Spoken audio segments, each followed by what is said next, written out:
नमस्कार, मैं डॉक्टर सरला। आप सभी को संविधान दिवस की ढेर सारी शुभकामनाएं। आज का जो हमारा विषय रहेगा वो है विधानसभा। जो 16वीं विधानसभा है उससे रिलेटेड करंट के क्वेश्चन पूछे जाएंगे।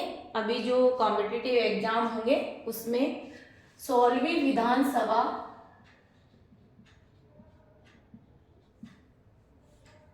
के चुनाव 25 नवंबर 2023 को एक ही चरण में मतदान हुआ। राजस्थान में विधान सभा की कुल 200 सीटें में से 199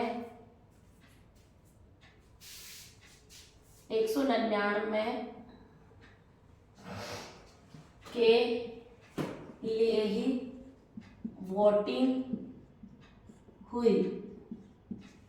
अर्थात जो अभी जो चुनाव हुए हैं 25 नवंबर 2023 को, तो 199 विधानसभा के लिए हुए हैं। एक तो ये फैक्ट क्लियर या लर्न करना है आपको। फिर देखिए टोटल वोटर कितने थे राजस्थान में। कुल मतदाता, वेरी इंपॉर्टेंट, राजस्थान में कुल मतदाता, कुल वोटर कितने थे, ये आपको 5,26,00,000 मतदाता। और देखिए मतदान कितना प्रतिशत रहा। मतदान जो प्रतिशत है, मतदान का प्रतिशत टोटल एग्रीगेट रहा है 74.96%। ओके, सर्वाधिक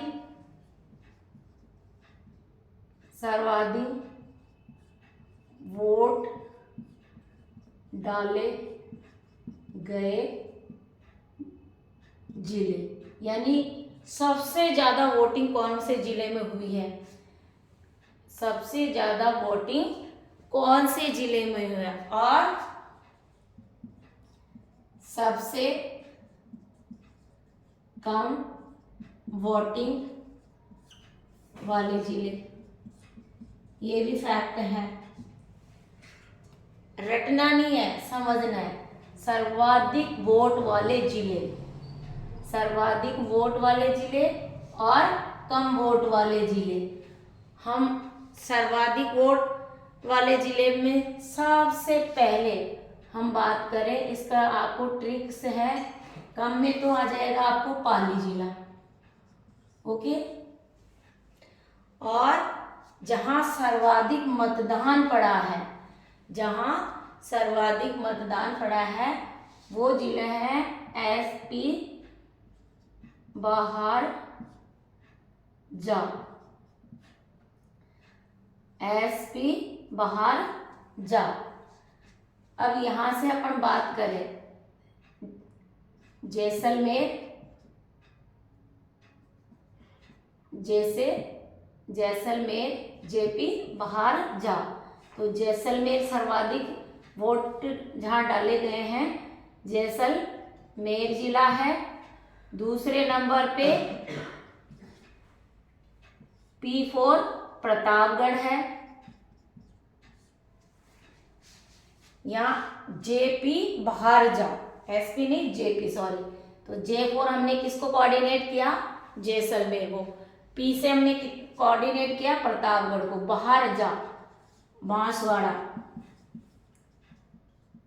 थर्ड नंबर पे कौन सा जिला रहा है? बांसवाड़ा। ऐसे हनुमानगढ़, हनुमानगढ़।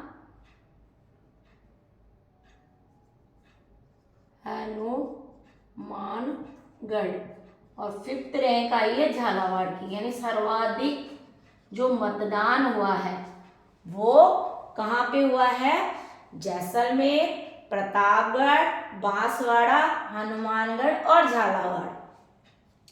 जैसलमेर, प्रतापगढ़, बांसवाड़ा, हनुमानगढ़ और झालावाड़। अब देखिए मैंने एक ट्रिक्स बताई थी इनकी, सबसे कम वाले जिले, फांसी या फांसी करौली। अब देखो पी से मैंने फांसी को फांसी कर दिया। आप फांसी से मतलब याद करना, कई बार दिमाग से फांसी हुई यानी पाली, फिर फांसी से पाली रखे पासी, पासी यानी पाली जिला। पाली जिला फर्स्ट नंबर पे जहां पर कम वोटिंग हुई है, कम वोटिंग वाला फर्स्ट वाला जिला। दूसरा सिरोही जहां पर कम वोटिंग हुई है ना। और थर्ड नंबर पे हम करेंगे करौली का, जहां पर बहुत ही कम वोटिंग हुई है। तो ये इस तरह से आपको बहुत ही इम्पोर्टेंट फैक्ट है। फिर हम बात करें कि आज कौन सा डे है, तो आज है 26 नवंबर। और 26 नवंबर 1949 को हमारा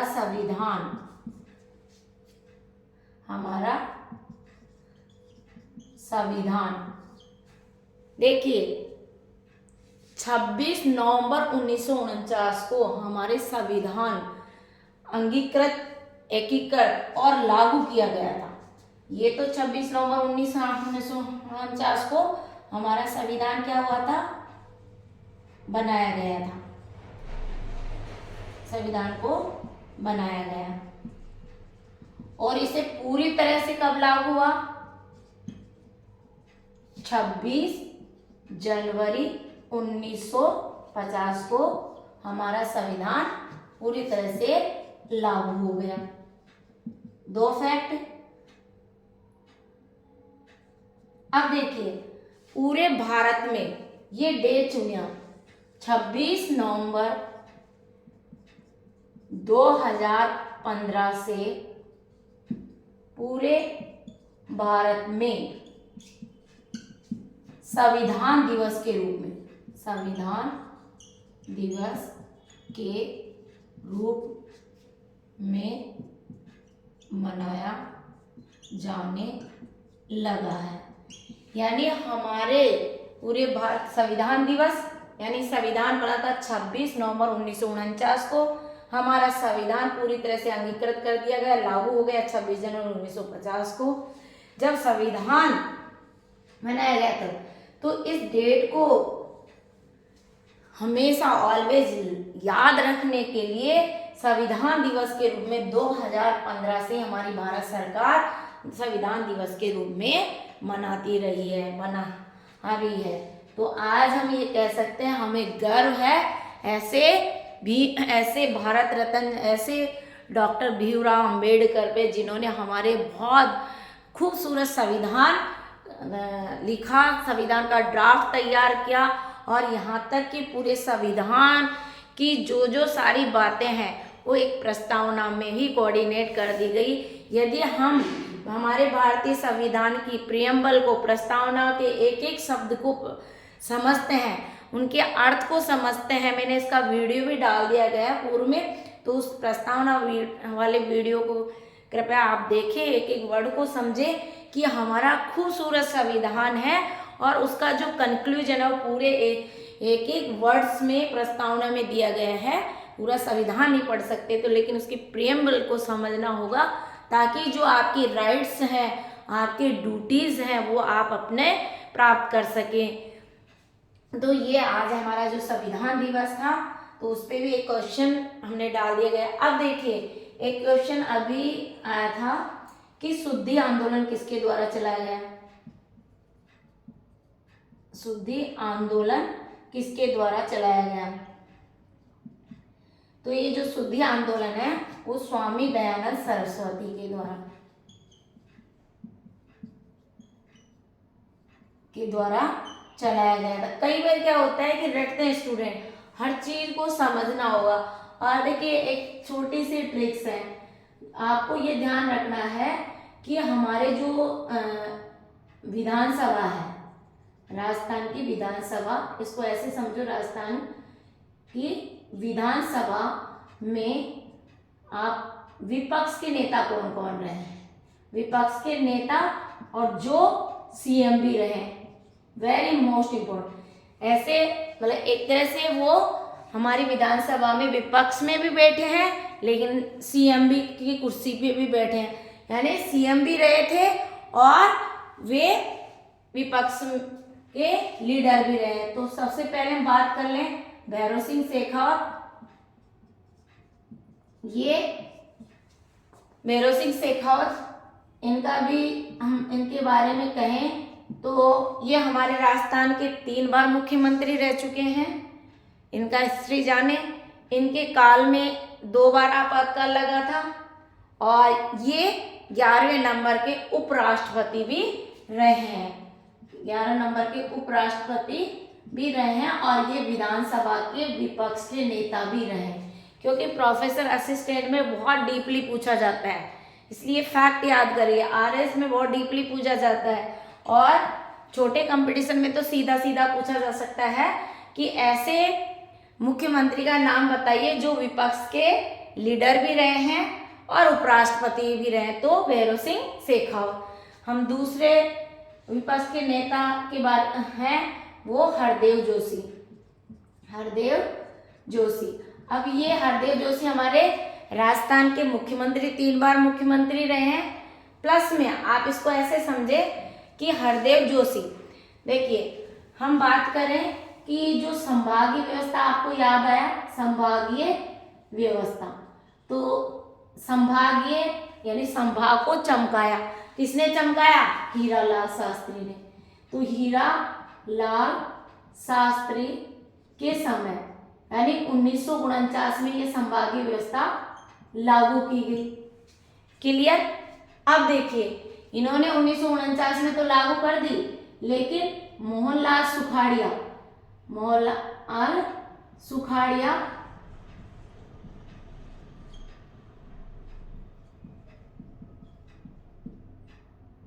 जी ने बंद कर दिया इसको, संभागीय व्यवस्था को, और पुनः प्रारंभ किया किसने? पुनः प्रारंभ किया संभागीय व्यवस्था को हरदेव जोशी ने। क्लियर?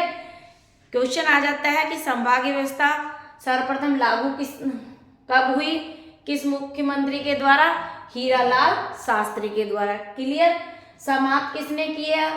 मोहनलाल सुखाड़िया ने। फिर पुनः प्रारंभ किया हरदेव जोशी ने।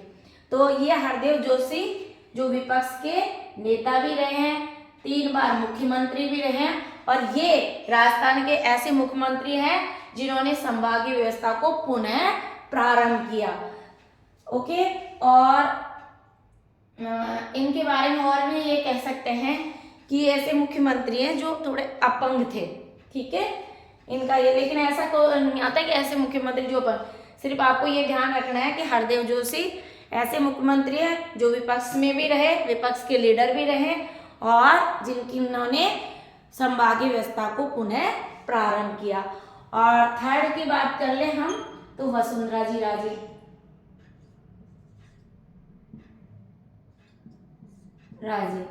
वसुंधरा राजे हमारे राजस्थान की प्रथम महिला है जिन्होंने विधानसभा की लीडरशिप की, मतलब विधानसभा अध्यक्ष भी रही। प्रथम महिला है जो राजस्थान की पहली महिला होने का गौरव प्राप्त है, पहले महिला मुख्यमंत्री होने का गौरव प्राप्त है। और इनके जन्म दिवस को 8 मार्च को ही राष्ट्रीय महिला दिवस के रूप में बनाया जाता है। तो बेसिकली आपको इस तरह से कॉन्सेप्ट क्लियर करने हैं। पॉलिटिकल साइंस में तो आपको नए नए क्वेश्चन लेके आऊंगी। अब देखिए और हम एक थोड़ा सा पढ़ लेते हैं। अब बात करें राजस्थान का गांधी, इसको इरेज कर दें, आपसे स्क्रीन राजस्थान का गांधी की बात करें तो गांधी से यहाँ देखिए, गांधी से याद आया गोकुल भाई भट्ट, गोकुल भाई भट्ट,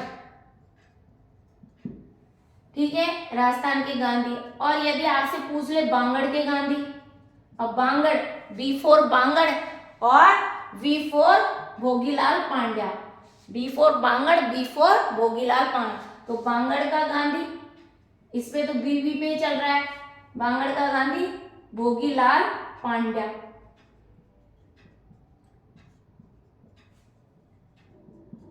और यदि पूछ ले चिड़ावा का गांधी, अब चिढ़ता है, अब देखो चिड़ावा का गांधी चिढ़ता है किससे, मास्टर लाल प्यारे से, तो चिड़ावा का गांधी मास्टर लाल प्यारे। भाई टीचर्स है, कई बार थोड़े से रूडली टिप्पणी भी कर देते हैं, तो चिढ़ जाते हैं कहने का, तो चिड़ावा किनसे, मास्टर लाल प्यारे, ठीक है, मास्टर प्यारे लाल, आप इसको ऐसे कर सकते हो, मास्टर प्यारे लाल, क्लियर। और फिर आपसे पूछा जाए कि आधुनिक राजस्थान के निर्माता, आधुनिक राजस्थान के निर्माता, अब आधुनिक यानी मॉडर्निटी, और मॉडर्निटी में कौन आएगा, मॉडर्निटी में आएगा मोहनलाल सुखाड़िया, मोहनलाल सुखाड़िया। मैंने अभी ऊपर क्वेश्चन करवाया था आधुनिक राजस्थान का निर्माता मोहनलाल सुखाड़िया, तो मोहनलाल सुखाड़िया ऐसे सीएम हैं जिनका राजस्थान में सर्वाधिक कार्यकाल रहा, 17 साल तक इन्होंने सीएम के पद पर रहे, प्लस में ऐसे मुख्यमंत्री हैं जिन्होंने संभागीय व्यवस्था को खत्म किया, समाप्त किया। तो ऐसे बेसिकली क्वेश्चन आप लर्न कर सकते हैं। आपसे पूछा जाए राजस्थान के पहले मुख्यमंत्री कौन है, हीरालाल शास्त्री, मनोनीत, ठीक, दूसरे मनोनीत मुख्य कौन है, CS वेंकटाचार्य, और CS वेंकटाचार्य एकमात्र IAS अधिकारी थे जिनकी नियुक्ति केंद्र सरकार के द्वारा की। ये भी फैक्ट क्वेश्चन बहुत जरूरी है। राजस्थान के निर्वाचित टीकाराम पालीवाल, राजस्थान के ये प्रथम मुख्यमंत्री है जो उप मुख्यमंत्री भी रहे, ठीक है। और बात करें उप मुख्यमंत्री, स्टार्टिंग में प्रथम उप मुख्यमंत्री, ये भी ध्यान रखना है। फिर अपन बात करें निर्वाचित और मनोनीत की, कि राजस्थान के ऐसे मुख्यमंत्री कौन है जो निर्वाचित भी रहे और मनोनीत भी, तो जयनारायण व्यास। तो बेसिकली क्वेश्चन आपको पढ़ना है, अच्छी तरह से लर्न करना है, ताकि यहाँ से कोई क्वेश्चन आए तो आपका कोई क्वेश्चन गलत नहीं जाए।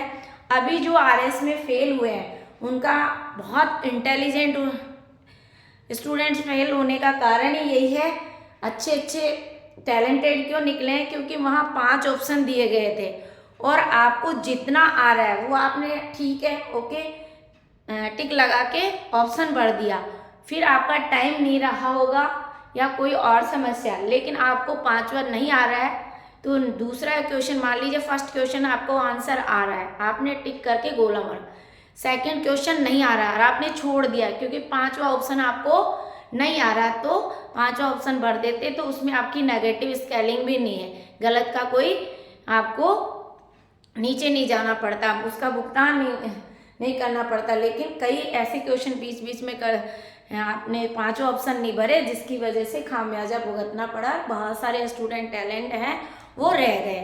तो इसी के साथ थैंक यू सो मच और आपको ढेर सारी शुभकामनाएं। प्लीज़ आप हमारे चैनल को लाइक करें और शेयर ज़रूर करें ताकि अगर हमारा जो सिलेक्टेड मैटर है वो सभी तक पहुंच सके। Okay, thank you.